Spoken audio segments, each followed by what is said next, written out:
Question numéro 3, qui revient le plus fréquemment, qu'on a remarqué à force de rencontrer des gens, c'est si Dieu existe, pourquoi est-ce qu'il y a des viols d'enfants, des meurtres, des choses terribles, des tueries dans les écoles et qui n'intervient pas?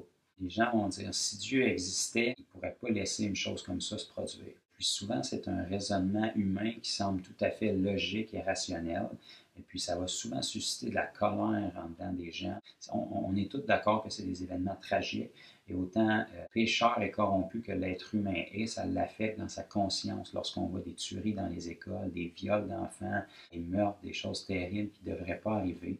Et les gens vont souvent avoir comme une frustration, dire si Dieu existait vraiment, puis il est témoin de ça sans rien faire, ben, je ne veux rien savoir d'un Dieu comme ça. Puis ça peut sembler tout à fait justifié dans le naturel, mais en fait, c'est simplement un manque d'information puis de l'ignorance. Si on regarde dans la parole de Dieu, dans la Bible, il y a des religieux de l'époque qui ont essayé de coincer Jésus puis de le manipuler avec des questions, pas parce qu'il était bien intentionné, tout simplement parce que la vie de Jésus mettait une conviction sur leur vie de péché, puis parce qu'ils ne voulaient pas changer leur vie, bien, ils essayaient de coincer Jésus avec des questionnements publiquement pour pouvoir se débarrasser de lui, parce que Jésus avait une vie qui mettait une conviction sur la leur et puis qui révélait leur péché. Puis Jésus leur a répondu, vous faites fausse route et vous vous trompez totalement parce que vous connaissez ni Dieu ni les Écritures.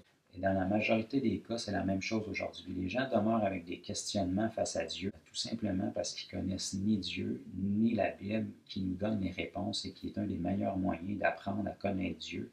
C'est pas la Bible qui sauve, mais disons que la Bible est un bon moyen pour nous diriger vers le salut. Donc, pour répondre à la question, je vais juste vous apporter une autre perspective. Les gens qui raisonnent comme ça, ce qu'ils voudraient, c'est que Dieu, s'il est omniscient, omniprésent, omnipotent, il voit tout puis il peut tout. Lorsqu'il voit, par exemple, un homme commettre des choses infâmes, un meurtre tragique qui se produit, il voudrait que Dieu intervienne dans le cours des événements pour juger sur le champ la personne qui est en train de commettre ce crime-là, qui selon eux est un crime terrible, qui mérite un jugement immédiat, qui mérite la mort. Il voudrait que Dieu intervienne dans le cours des choses, vraiment pour changer ça, pour pas que ça se produise. Et puis ça peut sembler justifiable, comme je l'ai dit, d'un point de vue humain puis rationnel dans le naturel. Le problème, c'est que la majorité des gens, même qui ont ce raisonnement-là, ne réalisent pas que eux-mêmes, peut-être pas plus tard que la veille, lorsqu'ils vivaient dans leur blasphème, leur mensonge, leur hypocrisie, leur ivrognerie, leur pornographie, leur adultère, leur convoitise, ils étaient pourtant très contents que Dieu n'intervienne pas dans le cours des choses sur le champ pour venir leur donner le résultat de leur péché, c'est-à-dire la mort immédiate. La Bible nous dit que tous ont péché et sont privés de la gloire de Dieu.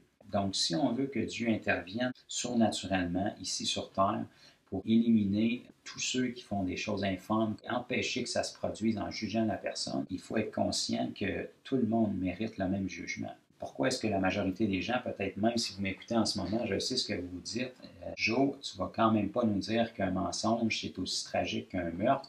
Il y a quand même une différence d'implication où est-ce qu'il y a des vies qui peuvent être en danger, là. Puis il y a une différence entre un petit mensonge, un gros mensonge, un meurtre, de la convoitise. Ça, c'est parce que nous, d'un point de vue humain, on catégorise le péché. Mais ça, c'est tout simplement parce qu'on n'a pas la perspective de Dieu puis on ne comprend pas ce que c'est vraiment le péché.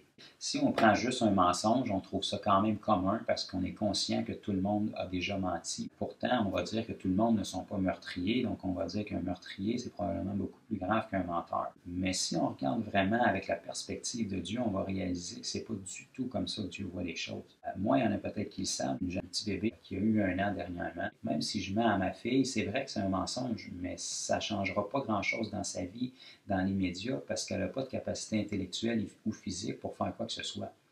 Par contre, je peux faire le même mensonge à ma femme, puis ça peut me coûter mon mariage.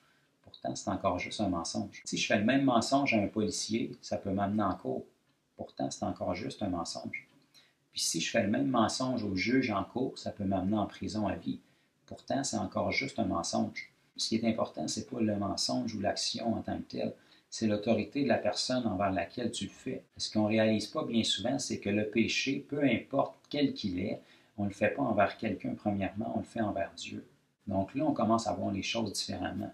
Et lorsqu'on voudrait que Dieu intervienne dans le cours des événements pour juger sur le champ quelqu'un qui est en train de commettre un crime que pour nous, on juge terrible, on ne réalise pas qu'on est aussi coupable que cette personne-là selon la perspective de Dieu. Les gens vont dire, moi, je ne suis pas un meurtrier. Jésus nous dit quelque chose d'assez marquant dans Matthieu chapitre 5, verset 22. Vous allez avoir aussi une référence dans 1 Jean chapitre 3, verset 15, où est-ce que Jésus va dire, si tu as une pensée dans ton cœur de haine envers ton frère ou ta sœur, tu es un meurtrier, tu l'as déjà tué dans ton cœur. Donc à ce moment-là, Dieu, il connaît les pensées de nos cœurs avant même qu'on commette les actions. Donc, de vouloir que Dieu intervienne pour juger sur le champ, dans le cours des événements, un meurtrier ou quelqu'un qui est en train de faire une chose terrible, il faut être conscient que si Dieu fait ça, il va falloir qu'il le fasse avec tout le monde, toi inclus. Donc, tout le monde est des meurtriers si on regarde à la perspective de Dieu. Avoir une pensée de haine contre quelqu'un, c'est déjà un meurtre pour Dieu. Tu l'as déjà tué dans ton cœur. Quelqu'un pourrait dire, par exemple, quelqu'un qui est victime d'une infidélité puis qui a complètement le cœur brisé pourrait dire, Dieu, pourquoi est-ce que tu n'es pas intervenu? Tu as vu l'infidélité se produire, tu aurais pu intervenir pour l'empêcher puis tu ne l'as pas fait. La personne, ce qu'elle ne réalise pas, c'est que Jésus a dit, si tu as des désirs pour un homme ou une femme qui n'est pas ton mari ou ta femme, tu as déjà commis l'adultère.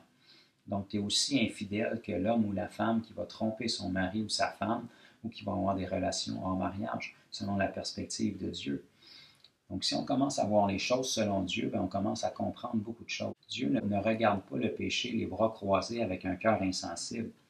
Si ça nous bouleverse en tant qu'homme, aussi perverti que l'homme peut être, de voir des choses comme des viols, tout ce qui touche aux enfants, des meurtres, des choses tragiques, injustifiables, imaginez-vous le cœur de Dieu, qui est un Dieu parfait, qui est un Dieu pur, qui est un Dieu saint.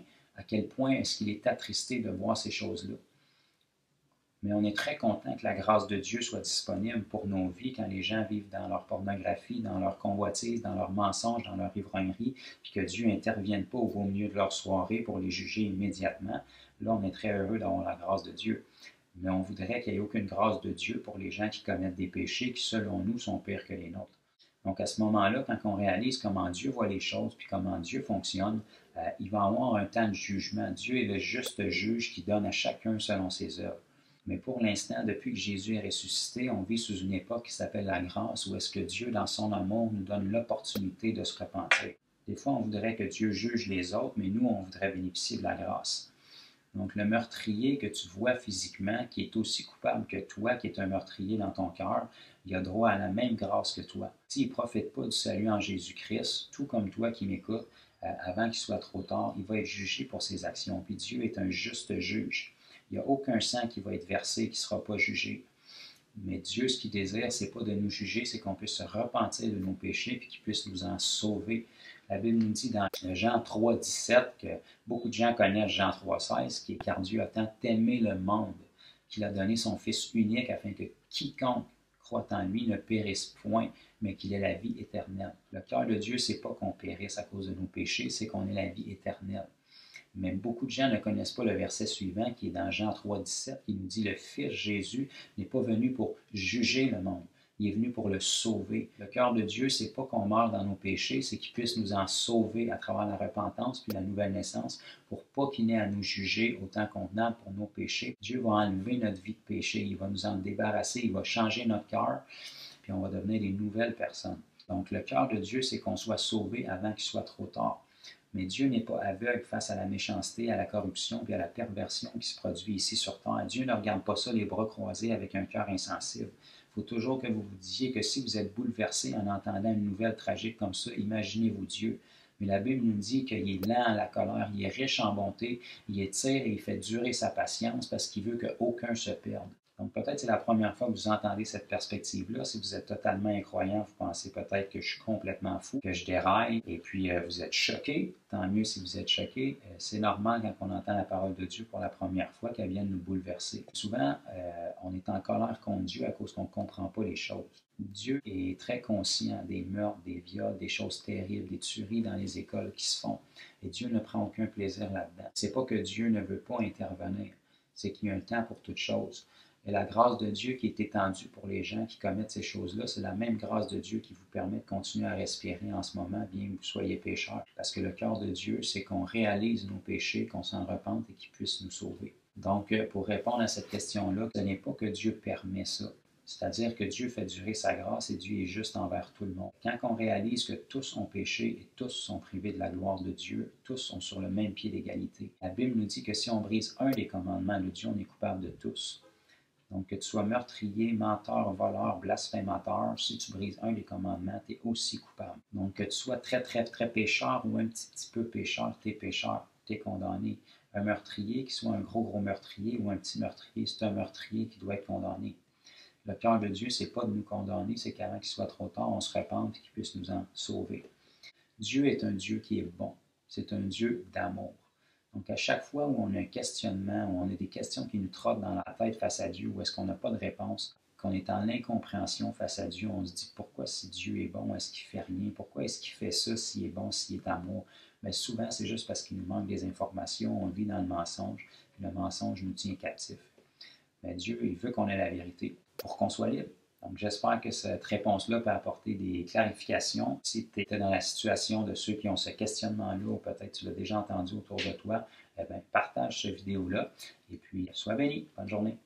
Salut, on espère que tu as apprécié le clip que tu viens de voir. Si c'est le cas, tu peux t'abonner sur la chaîne. On va partager plusieurs autres vidéos qui vont suivre, comme celui-ci, où est-ce que tu vas pouvoir recevoir réponse à ces questions-là, tu vas pouvoir partager autour de toi. Si ça t'intéresse, abonne-toi, active la cloche.